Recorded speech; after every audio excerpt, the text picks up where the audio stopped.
मेरा नाम जानवी है। ये बिजनेस यहाँ कब से खुला है? ये बिजनेस मैंने अभी तक कुछ ओपनिंग किया ही नहीं है सर। ये अभी जस्ट स्टार्ट होने में अभी और 1 महीना लगेगा, अभी बना ही रहा है। यहाँ तो ढेर सारे 2 नंबर धंधा चलते हैं। नहीं, हम कभी नहीं देखा है और नहीं मैं जानती हूँ इन सब का बारे में। लेकिन पब्लिक का कहना होने से आप लोग अगर मुझे जबरदस्ती बोलेगा तो आई एम सो सॉरी। मैंने अपना आँख से देखा नहीं और मैंने ये सब चलाया भी नहीं। हम तो आता है शाम को 1-1.5 घंटा के लिए आकर चला जाता है अपना लेबर लोग को पेमेंट करके। अब मेरा लेबर लोग को भी बुलाकर पूछ सकता है। आज तो सारी ছোৱালী আছে। आज यहाँ 4 लड़कियां थे। हम था क्या? आप लोग जो मुझसे ये सवाल कर रहे हैं, আমি নাজানো কিন্তু ইয়াত 4 ছোৱালী আছে। देखिए सुनिए, ইয়াত কোনে থাকে আপোনাৰ? দিনত কোনে থাকে? दिन में कौन रहते हैं? वो संजय दादा रहते हैं, हम लोग का कुक। हाय इधर ही है, देख लीजिए। हम लोग का कुक रहता है। लेकिन देखो यहाँ में 1000 लड़का आता है, नदी किनारे में आता है, रिजोर्ट में। আচ্ছা ইয়াত হোম স্টে কৰিছে কিমান কেতিয়াৰ পৰা কৰিছে?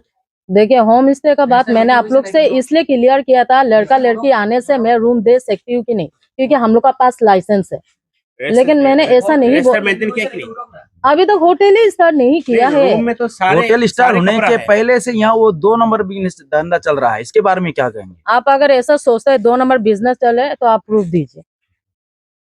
प्रूफ चाहिए? क्योंकि हम तो था नहीं, हम नहीं जानते। आपको तो प्रूफ चाहिए? नहीं, आप लोग जबरदस्ती ऐसा हो रहा है कि आप लोग मेरा ऊपर में थोपने की कोशिश कर, जब मैं ये जानती भी नहीं हूँ क्या होता है 2 नंबरी बिजनेस। अभी तक ये होटल भी स्टार्ट नहीं किया है, ये तो दुकान कर रहा है, अभी रेडी करेगा दुकान के लिए, रेस्टोरेंट के लिए। ऐसा कुछ हुआ ही नहीं है।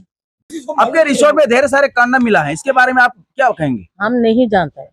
आप मैनेजर आपको कौन जानते हैं? आप अब लड़का आकर फेंका होगा, फेंक कर चला गया होगा, हम कैसे मालूम होगा? क्या लड़का लड़के आने के लिए ऐसे करने के लिए हमको अगर मालूम होता तो हम अपना रिजोर्ट को सफा करके नहीं रखता। सफा करके रखता कि नहीं रखता? अब क्यों अलाउ किया है? अभी सप्ताह 10 दिन से अब ये ले चुका है। अच्छा रैलीबाजी करने के लिए लेकिन बनाया नहीं है। अच्छा ये होटल रानीबाजी के लिए है क्या? नहीं, हम लेकिन रजिस्टर वो क्लियर नहीं किया, वो मेरा गलती है। हम लोग मिला स्पॉट पे। आप फिर भी गलती एक्सेप्ट करते हैं तो? हाँ, वो देखिए जो हम लोग लड़का लड़की को दिया था वो हम लोग का गलती है, क्योंकि हम लोग रजिस्टर मेंटेन नहीं किया, वो हम लोग का गलती है।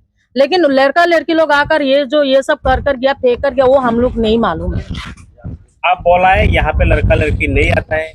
हम बोला है कपल्स आता है, कपल्स आता है। हम उस टाइम भी बोला लड़का लड़की कपल्स आता है, लेकिन मैंने रजिस्टर मेंटेन नहीं किया, वो मेरा गलती है। वो दुकान कंप्लीट होने के बाद में हम रजिस्टर मेंटेन करेगा। हम बोला। मोर नाम संजय दास। আজি যে 4জনী আছিলে কৰ কৰ আছিলে বোলে? মই গম নাপাওঁ, মই কোকমেনৰ ভিতৰত কাম কৰি আছোঁ। ৰেজিষ্টাৰ মেইনটেইন কৰিছে নাই? ৰেজিষ্টাৰ মেইনটেইন কৰিছে নাই? কৰ কৰ আহে? ৰেজিষ্টাৰ মেইনটেইন এতিয়া আমাৰ এটা মেনেজাৰ আছে সি গ'ল। আচ্ছা ইয়াত এই যে ল'ৰা ছোৱালী থাকে নাথাকে? ল'ৰা ছোৱালী আহে, ৰুম লৈ থাকে, লাইচেন্স আছে, আমাৰ মালিকনি অৰ্ডাৰ দিছে, লাইচেন্সো আছে। কোনোবা ল'ৰা ছোৱালী আহিব ৰুম ল'ব পাৰিব। কেতিয়াৰ পৰা ইয়াত চলিছে? আহি থাকে। কৰ ছোৱালী কৰ ল'ৰা আহে? কৰ ধেমাজিৰ পৰা আহে, চিলাপাথাৰ পৰা আহে, মানুহ ডিব্ৰুগড়ৰ পৰা আহে। ৰমৰমীয়া ব্যৱসায় এটা চলাই আছে ইয়াত, নাৰী ব্যৱসায় না। ৰুম মানে ৰুমত যে ছোৱালী মানে ৰেন্ট দিয়া হয়, মাত্ৰ মানে 1000 টকা লয় মাহত নহয়, এদিনৰ। এনেকুৱা। কেইজনী ছোৱালী আহে থাকে মানে কোনো ক'ব নাই, কেতিয়াবা এটাও আহে, কেতিয়াবা দুটাও আহে। এঘণ্টা নহয়, আপোনাৰ থাকে ৰাতিপুৱা আহিলে যে সন্ধিয়ালৈ থাকে, বা নাইট থাকে, ৰাতিপুৱা যায়গে। কৰ কৰ পৰা আহে বোলে? বহুত পৰা আহে, ডিব্ৰুগড়ৰ পৰা আহে, তিনিচুকীয়াৰ পৰা আহে। আজি কেইজনী আছিলে পুৱাৰ ভাগত? আজি আহিছিলে 2-3 জন আহিছিলে।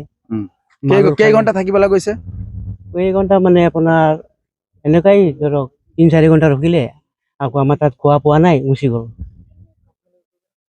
আচ্ছা ইয়াত ছোৱালী কিমানজনী থাকে ইয়াত স্থায়ীভাৱে? ইয়াত কিমান থাকে?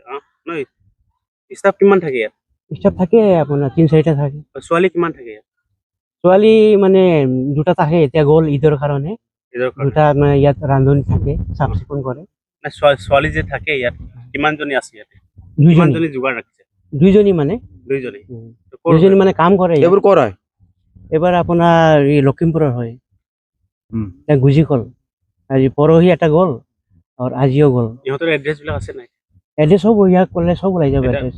মেনেজাৰে কৈছে ইয়াত একো আৰম্ভই হোৱা নাই।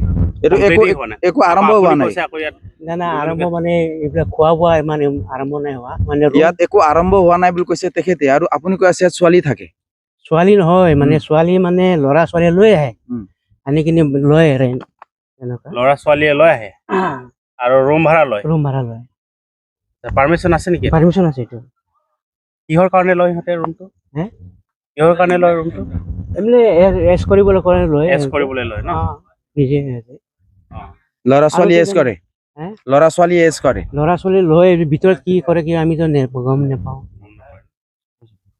আমি ডিমৌ আঞ্চলিক ছাত্ৰ সন্থা TMPK এপছু আকছু আৰু ডিমৌ উন্নয়ন সমিতিৰ যৌথ উদ্যোগত আমি ডিমৌ পিকনিক প্লেচত ডিমৌ চাৰিআলি অসম অৰুণাচল সীমান্তৱৰ্তী অঞ্চলত আমি অতৰ্কিতে আমি এখন পৰ্যবেক্ষণ কৰোঁ এই পৰ্যবেক্ষণ কালচোৱাত আমি ডিমৌ অঞ্চলত আমাৰ ৰেল লাইনৰ সিপাৰে আমি বিভিন্ন ধৰণৰ অনৈতিক কাৰ্যকলাপ সংগঠিত কৰা আমি দেখা পাইছোঁ আমি ইয়াক তীব্ৰ ভাষাৰে গৰিহণা দিছোঁ ইয়াত সুদূৰ ডিমৌৰ পৰা বাহিৰৰ পৰা আহি আমাৰ পৰ্যটকসকলে আমাৰ মানুহসকলে ইয়াত বিভিন্ন ধৰণৰ অনৈতিক কাৰ্যকলাপ সংগঠিত কৰা আমি দীৰ্ঘদিনৰ পৰা আমি ৰাজহুৱা অভিযোগ আমি পাই আহিছিলোঁ আজি আমি চাৰিওটি সংগঠন আৰু আমাৰ ডিমৌ উন্নয়ন সমিতিয়ে একগোট হৈ আমি অতৰ্কিতে এটি আমি পৰ্যবেক্ষণ কৰোঁ পৰ্যবেক্ষণ কালচোৱাত আমি বিভিন্ন ধৰণৰ আপত্তিজনক বস্তু উদ্ধাৰ কৰাৰ লগতে বিভিন্ন অনৈতিক কাৰ্যকলাপ সংগঠিত কৰি থকা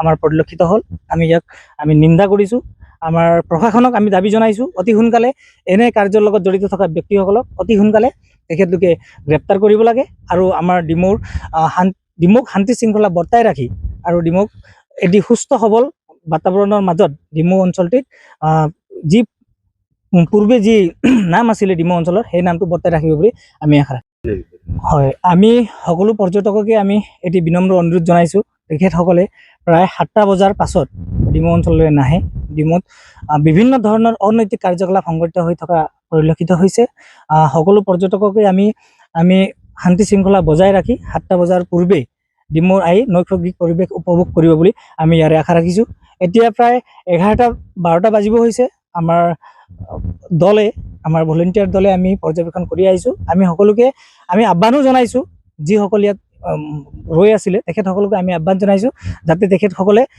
এটি নিৰ্ধাৰিত সময়ৰ ভিতৰত আহি ডিমৌৰ নৈসৰ্গিক পৰিৱেশ উপভোগ কৰিব বুলি আমি বিনম্ৰভাৱে অনুৰোধ জনাইছোঁ ধন্যবাদ